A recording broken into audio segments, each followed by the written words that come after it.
SSC 25 batch তোমরা যদি জীববিজ্ঞানের প্রতিটা অধ্যায় থেকে জাস্ট 10টি করে সৃজনশীল দেখে যাও তাহলে দেখবা ওই 10টি করে সৃজনশীলের ভিতর থেকেই তোমাদের এসএসসি পরীক্ষাতে আসবে। এটা আমি তোমাদেরকে 1000% গ্যারান্টি দিয়ে বললাম। এইখানে দেখো আমি কিন্তু তোমাদের প্রত্যেকটা অধ্যায় থেকে, তোমরা জানো যে জীববিজ্ঞানের টোটাল 14টা অধ্যায় এবং এই 14টা অধ্যায় প্রত্যেকটা অধ্যায় থেকে আমি কিন্তু 10টা করে সৃজনশীল তুলেছি। তোমরা জাস্ট এই 10টা করে সৃজনশীল করে যাবা, তাহলেই দেখবা এগুলোর ভিতর থেকে কিন্তু ভাইয়া তোমাদের এসএসসি পরীক্ষাতে আসবে। ওকে, এছাড়াও যারা বলতেছে ভাইয়া এই 14টা অধ্যায় আমাদের পক্ষে আসলে পড়া সম্ভব না, এখন কোন কোন অধ্যায় ইম্পর্টেন্ট এবং সেগুলো আমাদেরকে বলে দেন, সেগুলো থেকে আমরা সৃজনশীলগুলো করে যাব। দেখো সেই কথাও আমি বলবো, বাট এই ভিডিও শেষের দিকে আমি কিন্তু এই বিষয়টা নিয়ে আলোচনা করব। ওকে, ফার্স্টে আসছে কিন্তু ভাইয়া প্রথমে দেখো জীবন পাঠ। জীবন পাঠ আসলে কিন্তু এই চ্যাপ্টারটা সৃজনশীলের জন্য তেমন বেশি ইম্পর্টেন্ট না, তারপরেও যেহেতু ফুল সিলেবাসে পরীক্ষা হবে তুমি দেখে যেতে পারো। এখান থেকে মোটামুটি ভাবে আমি 10টা সৃজনশীল দিয়েছি, দেখো এখানে।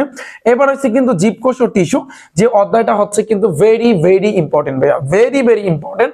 কারণ এখান থেকে কিন্তু প্রতি বছর প্রতিটা বোর্ডে কিন্তু এই দ্বিতীয় অধ্যায় থেকে সৃজনশীল এসে থাকে। এখান থেকে এই 10টা সৃজনশীল কিন্তু তোমরা দেখতে পারো। পরে আসে কিন্তু দেখো কোষ বিভাজন, এই যে চ্যাপ্টারটা, এই চ্যাপ্টারটা একটু কঠিন, কিন্তু কঠিন হলেও এর ভিতরে একটা মজা আছে। এই চ্যাপ্টারটা তোমরা এখান থেকে এই 10টা কিন্তু সৃজনশীল দেখতে পারো। তারপর হচ্ছে কিন্তু জীবনী শক্তি। এই জীবনী শক্তি এই চ্যাপ্টারের মধ্যে কিন্তু তোমরা জানো দুইটা বিষয় আছে, একটা হচ্ছে সিলেকশন সলিউশন আর একটা হচ্ছে কিন্তু শ্বসন এবং বিক্রিয়া আছে। এখানে একটা চার্টের মতো আছে। অনেকে মনে করে এটা খুব কঠিন, না ভাইয়া। আমার ব্যাচে যারা আছে 2025 সালে যারা এসএসসি পরীক্ষা দিবা, তারা কিন্তু আমার কোর্সে আছে প্রায় 1000-এর মতো স্টুডেন্ট কিন্তু আছো। সো তোমাদের কিন্তু আমি অলরেডি শিখাই দিছি এই যে কোষ বিভাজনের ভিতরে তোমরা জানো মাইটোসিস আছে, মিওসিস আছে, এগুলোর ধাপগুলো সুন্দরভাবে শিখাই দিছি। আবার এই জীবনী শক্তির ভিতরে কিন্তু তোমরা জানো শ্বসন আছে, সিলেকশন সলিউশন আছে, সেগুলোর ধাপ আছে, সেগুলো আবার কিন্তু বিক্রিয়া টিক্রিয়া আছে, সৃজনশীল সবকিছু শিখাই দিছে। কারণ তোমাদের জন্য আমি একটা চ্যালেঞ্জ করেছি 2024 সালে তোমাদের সিনিয়র যারা এসএসসি পরীক্ষা দিয়েছিল ওদের জন্য যেভাবে চ্যালেঞ্জ করেছিলাম যে প্রত্যেকটা সাবজেক্টে আমি তোমাদেরকে 500 করে এমসিকিউ এবং 200 সৃজনশীল করাবো, ঠিক সেম ভাবে কিন্তু তোমাদেরও কিন্তু আমি 500 এমসিকিউ এবং 200 সৃজনশীল করাবো। তারই ধারাবাহিকতা আমি কিন্তু ভাইয়া তোমাদেরকে অলরেডি প্রথম অধ্যায়, এই তৃতীয় অধ্যায়, চতুর্থ অধ্যায়, দ্বিতীয় অধ্যায়টা আবার কিছুদিনের ভিতরে শেষ করে দিব। যে তোমাদের এই যে এখানে যে 10টা সৃজনশীল দিয়েছি এগুলো তো করাইছি, আরো বাড়তি তোমাদের আমি 5টা করাবো। কারণ টোটাল আমি 200 সৃজনশীল করাবো এই জীববিজ্ঞান থেকে। তার মানে প্রতিটা চ্যাপ্টার থেকে আমি তোমাদেরকে 15টা করে সৃজনশীল আমি করিয়ে দেবো। ওকে, তোমরা কিন্তু অনেকেই এই বিষয়টা কিন্তু জানো। আচ্ছা, তো এই জীবনী শক্তি থেকে ভাইয়া তোমরা মনে করো যে এই অধ্যায়টা অনেক কঠিন, কিন্তু না, এটা আসলে তেমন বেশি কঠিন না, কিন্তু একটু তোমার ভালোভাবে পড়তে হবে, একটু বারবার পড়তে হবে যাতে করে বিষয়গুলো তোমাদের মাথায় থাকে। এবার আসছে কিন্তু খাদ্য পুষ্টি এবং পরিপাক থেকে ভাইয়া এই কটা সৃজনশীল তোমরা দেখতে পারো। জীবের পরিবহন থেকে, জীবের পরিবহন চ্যাপ্টারের উপর কিন্তু আমার ফুল ক্লাস আছে, তোমরা কিন্তু জানো। তোমরা যদি ক্লাস পেতে চাও এই ইউটিউব চ্যানেল রিফাত একাডেমির উপর ক্লিক করবা, প্লেলিস্ট নামে একটা অপশন আছে, সেখানে যাবে। সেখানে গিয়ে নিচের দিকে দেখবা এসএসসি বায়োলজি লেখা আছে। এসএসসি বায়োলজি নামক একটা প্লেলিস্ট আছে, ওখানে ক্লিক করলে তুমি বায়োলজি জীববিজ্ঞানের উপর যতগুলো আমি ক্লাস নিয়েছি সুন্দরভাবে দেখতে পাবা।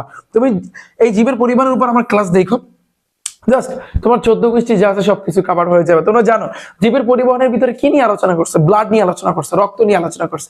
এই চ্যাপ্টারের মধ্যে কিন্তু হৃৎপিণ্ড নিয়ে আলোচনা করছে। হৃৎপিণ্ডের মধ্যে ব্লাডের সার্কুলেশনটা, রক্তের যে চলাচলটা কিভাবে হয়ে থাকে, এটা কিন্তু সুন্দরভাবে একটা সহজ টেকনিকের মাধ্যমে শিখাই দিছে। জাস্ট তুমি একটা ক্লাস দেখো, একটা ক্লাস দেখলে তুমি বুঝতে পারবে যে ভাই কিভাবে বুঝায়। এবং মাথায় রাখবে এই তো যেই সৃজনশীলগুলো দিয়েছি এগুলো তো তোমরা করবাই, কিন্তু জীববিজ্ঞান অন্যান্য সাবজেক্টের মধ্যে সেম না। অন্যান্য সাবজেক্ট আর এই জীববিজ্ঞানটা কিন্তু ভাইয়া সেম না। এটা কিন্তু আমি আগের ভিডিওতে কিন্তু বলেছি। সেটা হচ্ছে কি, জীববিজ্ঞানের ক্ষেত্রে সবচেয়ে গুরুত্ব তোমার দিতে হবে ভাইয়া বেসিকের উপর। বেসিক বোঝো, বেসিক হচ্ছে প্রত্যেকটা চ্যাপ্টারে, প্রত্যেকটা অধ্যায় বইয়ে যতটুকু আছে এটাকে বলা হয় কিন্তু ভাইয়া বেসিক। এই বেসিকে যে যত ভালো পারবে সেই কিন্তু এই এমসিকিউ এবং সৃজনশীল সবকিছুতে সে কিন্তু ভালো করতে পারবে। আমার কথা বুঝতে পেরেছো? এই জন্য আমি তোমাদেরকে গুরুত্ব দিয়েছি এই বেসিকের উপর, এবং এই জন্য বলি যে ভাইয়া বেসিক ক্লাসটা দেখো আগে, আমার বেসিক ক্লাস দেখো, আমার এমসিকিউ ক্লাস, আমার সৃজনশীল ক্লাস দেখার আগে আমার বেসিক ক্লাসটা দেখো। কারণ বেসিক ক্লাস যে একবার দেখবে ওর সব কিছু কভার হয়ে যাবে। ঠিক আছে, এই প্লেলিস্টে গিয়ে তুমি এসএসসি বায়োলজির ভিতরে গিয়ে তুমি দেখতে পারো ক্লাসগুলো ভাইয়া কিভাবে বুঝায়। তাহলে এখান থেকে তুমি এই 10টা সৃজনশীল দেখবা। পরে দেখো গ্যাসীয় বিনিময় থেকে এখানে 10টা সৃজনশীল দেখবা। রেচন পরীক্ষা থেকে এই 10টা সৃজনশীল দেখবা। দৃঢ়তা প্রদান ও চালন থেকে ভাইয়া এই কটা সৃজনশীল দেখবা। সমন্বয়, যে চ্যাপ্টারের মধ্যে কিন্তু ব্রেইন নিয়ে আলোচনা করছে, which is very very important একটা অধ্যায়। এখান থেকে ভাইয়া তুমি এই 10টা সৃজনশীল দেখবা। ওকে, এবার আসি কিন্তু পরের স্লাইডে। দেখো জীবের প্রজনন, এই জীবের প্রজনন অধ্যায়টা কিন্তু ভেরি ভেরি ইম্পর্টেন্ট। এখান থেকে সৃজনশীল ফিক্স থাকবে, এখান থেকে সৃজনশীল থাকবে, এখান থেকে কিন্তু ভাইয়া সৃজনশীল থাকবে, এগুলো থেকে আসবে। ওই যে জীব প্রযুক্তি ওখান থেকে কিন্তু ভাইয়া থাকবে। তাহলে দেখো এখান থেকে তোমরা এই 10টা সৃজনশীল দেখবা, কারণ জীবের প্রজননের ভিতরে তোমরা জানো যে ফুল নিয়ে আলোচনা করছে, ফুলের 5টা স্তবক আছে। এছাড়াও কিন্তু প্রাণীর যে প্রজননের যে বিষয়টা সেটা নিয়ে কিন্তু আলোচনা করছে, একটু তোমাদের পড়তে হবে। এখানে হরমোন নিয়ে আলোচনা করছে। পরে আসছে জীবের বংশগতি বিবর্তন। অনেকে বলে এই চ্যাপ্টারটা খুবই কঠিন। না, তুমি আমার এই চ্যাপ্টারের উপর এই অধ্যায়ে কিন্তু 2টা ক্লাস আছে। এই যে ইউটিউব চ্যানেলের উপর ক্লিক করবা, রিফাত একাডেমি প্লে লিস্টে যাবা, এসএসসি বায়োলজিতে যাবা, ওখানে গেলে তুমি 2টা ক্লাস দেখো ভাইয়া, অনেক আগের ক্লাস বাট দেখো। দেখার পর তারপর তুমি কমেন্ট করো যে ভাইয়া যে কঠিন কি না, কারণ এইখানে এই চ্যাপ্টারের মধ্যে কিন্তু ডিএনএ আরএনএ এগুলো নিয়ে কিন্তু আলোচনা করছে। ওখানে এখনো কিন্তু অনেকেই এই ডিএনএ আরএনএ বিষয়টা কিন্তু বুঝতে পারে নাই। তুমি একটু ক্লাস দেখো, ক্লাস না দেখলে আসলে বুঝবা না। এখান থেকে তোমরা এই 10টা সৃজনশীল দেখবা। জীবের পরিবেশ এখান থেকে ভাইয়া এই 10টা সৃজনশীল, তারপর জীব প্রযুক্তি এখান থেকে ভাইয়া এই 10টা সৃজনশীল কিন্তু তোমরা দেখতে পারো। ওকে, আমার কথা বুঝতে পেরেছো? সো এইখানে যে কয়টা এই অধ্যায়ের কথা বললাম বা এই যে সৃজনশীলগুলোর কথা বলেছি ভাইয়া, এগুলো তোমরা কখন করবা জানো? আগে তুমি বেসিক ক্লাসটা করবা, তাতে আমার করো আর অন্য আর একজন, বাট মাথায় রাখবা যার ক্লাস দেখে তুমি সহজে বুঝতে পারবা, সহজে ধরতে পারবা, তোমার মাথার ভিতরে খুব সহজে গেঁথে যাবে, আমি বলবো তার কাছে তোমার পড়তে। তাহলে আমার কাছে পড়ো আর অন্যজনের কাছে পড়ো, অথবা তোমার ক্লাস টিচারের কাছে পড়ো। না, মাথায় রাখবা এই জিনিসটা, যারটা দেখে কিন্তু খুব সহজে তুমি ধরতে পারবা, এটাই কিন্তু লাস্ট মুহূর্তে এটাই তোমার উচিত। সো প্রথমে তুমি কি করবা, বেসিক ক্লাসটা আগে দেখতে হবে। তোমরা জানো 2025 সালে যারা এসএসসি পরীক্ষা দিবা তোমাদের জন্য এই প্রত্যেকটা অধ্যায় সুন্দরভাবে বেসিক ক্লাস সাজানো আছে। তাহলে বলতে পারো ভাইয়া আপনার কোর্সে বেসিক ক্লাসগুলো আছে প্রত্যেকটা চ্যাপ্টারে, তাহলে এখন আমরা ভর্তি হয়ে কি করবা? এখন ভর্তি হলে তোমাদের জন্য এটা প্লাস পয়েন্ট। ধরো তুমি ভর্তি হলা, তোমার টার্গেট তুমি আজকে প্রথম অধ্যায়টা শেষ করবা, তাহলে প্রথম অধ্যায়ের উপর আমার বেসিক ক্লাসটা দেখবা। এবার যদি প্রথম অধ্যায়ের উপর আমার যে 500 এমসিকিউ যদি ক্লাস দিয়ে থাকে, 200 সৃজনশীল ক্লাস, এবার সাথে সাথে ওটা দেখে নিবা। এরপর তুমি যে তোমার হচ্ছে বিগত বছরে এই যে তুমি বই বলো, তারপর সাপ্লিমেন্ট বলো, গাইড বলো, সেখান থেকে পড়বা, দেখবা সবকিছু হয়ে যাবে। আমার কথা বুঝতে পেরেছো? তোমরা যারা 2025 সালে এসএসসি পরীক্ষা দিবা ভাইয়া, আমার কিন্তু জীববিজ্ঞানের উপর কিন্তু একটা কোর্স আছে, যেই কোর্সের ফি হচ্ছে মাত্র 210 টাকা। সো এই 210 টাকা কিন্তু তোমার জীববিজ্ঞানের প্রথম অধ্যায় থেকে শুরু করে 14তম অধ্যায় পর্যন্ত, টোটাল এই 14টা অধ্যায় বইয়ের বেসিক, তারপর হচ্ছে টাইপ ভিত্তিক। এই যে দেখো তোমাদের কি করাবো, এখানে কিন্তু আমি সুন্দরভাবে দিয়ে দিয়েছি। আমি তোমাদের কিন্তু টাইপ ভিত্তিক 500 এমসিকিউ করাবো এবং 200 সৃজনশীল আমি কিন্তু ভাইয়া তোমাদেরকে করাবো।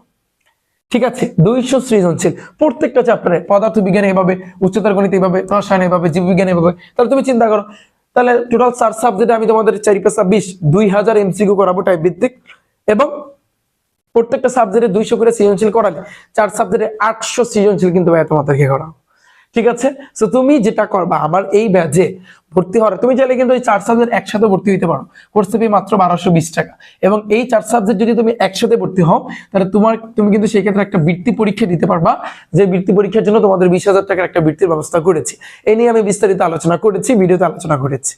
ঠিক আছে, আমার কথা বুঝতে পেরেছো? তবে একটা জিনিস মাথায় রাখবা, তুমি যদি আমার এই ব্যাচে ভর্তি হও, ভর্তি হওয়ার আগে অনুরোধ সবার কাছে আমার ক্লাস আগে দেখে নিবা, এবং এই ক্লাস দেখার জন্য ইউটিউব চ্যানেল রিফাত একাডেমিতে ক্লিক করো, প্লে লিস্ট আছে সেখানে যাও, নিচের দিকে গেলে এসএসসি বায়োলজি আছে, ওখানে ক্লিক করো। ওখানে ক্লিক করলে ক্লাস আছে, জীববিজ্ঞানের উপর ক্লাস আছে, ক্লাস আগে দেখবা। ক্লাস দেখার পরে যদি তুমি মনে করো যে না ভাইয়ের ক্লাস দেখে আমি খুব সুন্দরভাবে বুঝতেছি, আমার মাথার ভিতরে ঢুকতেছে, তাহলে আমি বলবো আমার এই ব্যাচে ভর্তি হতে। এখন ভর্তি কিভাবে হবা? ভর্তি হওয়ার জন্য তোমাদের সবার ফোনের ভিতরে কিন্তু একটা ক্রোম ব্রাউজার আছে না? সবার ফোনের ভিতরে কিন্তু একটা ক্রোম ব্রাউজার আছে। ক্রোম ব্রাউজারে যাবা, সেখানে গিয়ে সার্চ দিবা রিফাত একাডেমি অথবা rifatacademy.com। এরপরে এখানে শুরুর দিকে একটা ওয়েবসাইট আসবে, এখানে গেলে ফার্স্টে তোমরা একটা ভিডিও দেখতে পারবা। এই ভিডিওটা যদি তুমি দেখো, তাহলে তুমি বুঝতে পারবা যে ভাইয়া কিভাবে ভর্তি হবা, কিভাবে ক্লাসগুলা পাবা, কিভাবে তোমার টাকা পাঠাতে হবে, এ টু জেড ভাইয়া সবকিছু কিন্তু তোমরা বুঝতে পারবা। এছাড়াও যদি তোমাদের ভর্তি হতে কোনো সমস্যা হয়ে থাকে বিন্দুমাত্র, তাহলে সেই ক্ষেত্রে কিন্তু ভাইয়া তোমরা এখানে দেখো, এখানে কিন্তু আমার একটা হোয়াটসঅ্যাপ নাম্বার আছে 01749097325। এই হোয়াটসঅ্যাপ নাম্বারে তোমরা যদি মেসেজ দাও, তাহলে সেই ক্ষেত্রে কিন্তু তোমাদের সমস্যার কথা যদি বলো, সমস্যার সমাধান করে দেওয়া হবে। ওকে, সো আমি আশা করি তোমরা বিষয়টা বুঝতে পেরেছো। এই ছিল কিন্তু ভাইয়া তোমাদের জন্য সাজেশন। তোমরা জানো অলরেডি কিন্তু তোমার গণিত থেকে শুরু করে গণিত, English first paper, second paper, Bangla প্রথম পত্র, দ্বিতীয় পত্র, তারপর হচ্ছে কিন্তু পদার্থ, রসায়ন, উচ্চতর গণিত এবং ফাইনালি জীববিজ্ঞানের সাজেশন আমি দিয়েছি এই ইউটিউব চ্যানেল রিফাত একাডেমিতে। তোমরা একটু যদি ক্লিক করো, ভিডিও অপশনে যদি যাও, নিচের দিকে গেলে কিন্তু প্রত্যেকটা সাজেশনের ভিডিও কিন্তু ভাইয়া তোমরা দেখতে পারবা। ওকে, এগুলোই কিন্তু তোমাদের ফাইনাল পরীক্ষার জন্য 2025 সালে যে তোমরা এসএসসি পরীক্ষা দিবা সেই সাজেশন। তো সবাই দেখে নিও। তো সবার জন্য রইলো ভাইয়া শুভকামনা। সো এই ছিল কিন্তু ভাই আজকের এই ভিডিও। দেখা হবে তোমাদের সাথে পরবর্তীতে। আল্লাহ হাফেজ।